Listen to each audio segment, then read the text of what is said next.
Bonsoir. Ce soir, c'est Mamé qui raconte l'histoire d'un cadeau original. Justin était un adorable petit garçon qui avait un seul défaut. Il chantait très faux.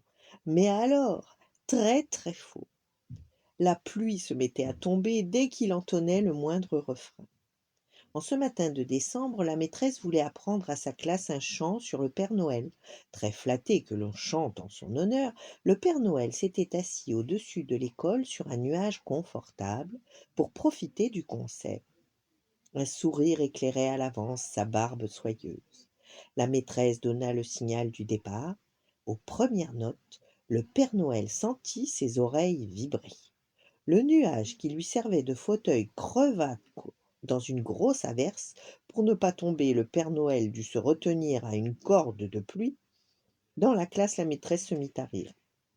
Elle savait bien ce qui provoquait cette tempête, et elle dit: Mon petit Justin, il va falloir que tu laisses les autres chanter.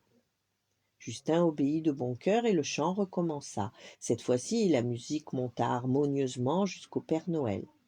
Mais celui-ci était quand même triste, parce qu'il n'aimait pas savoir Justin à l'écart. Alors il eut soudain une idée. Je vais lui faire un cadeau original à ce petit bonhomme. Je vais lui réparer ses cordes vocales. Pendant ce temps-là, Justin regardait distraitement la partition du chant. En bas de la page, le Père Noël était dessiné sur un traîneau, et voici que l'image s'anima.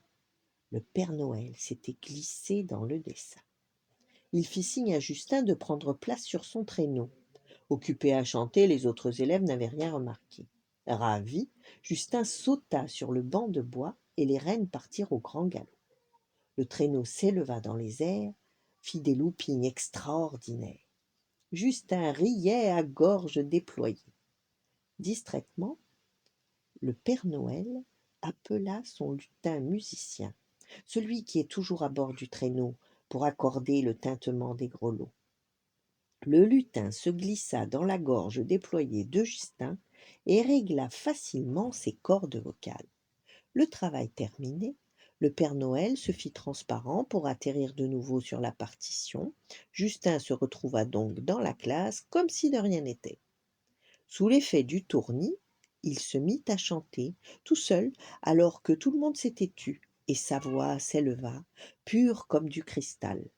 À la fin du chant, la maîtresse murmura: Je ne comprends rien à ce qui vient de se passer, Justin, mais je n'ai jamais entendu une voix aussi parfaite. Le Père Noël, qui avait repris place sur son nuage pour écouter la fin du chant, hocha la tête d'un air heureux. Voilà, bonne nuit, faites de beaux rêves, et à demain.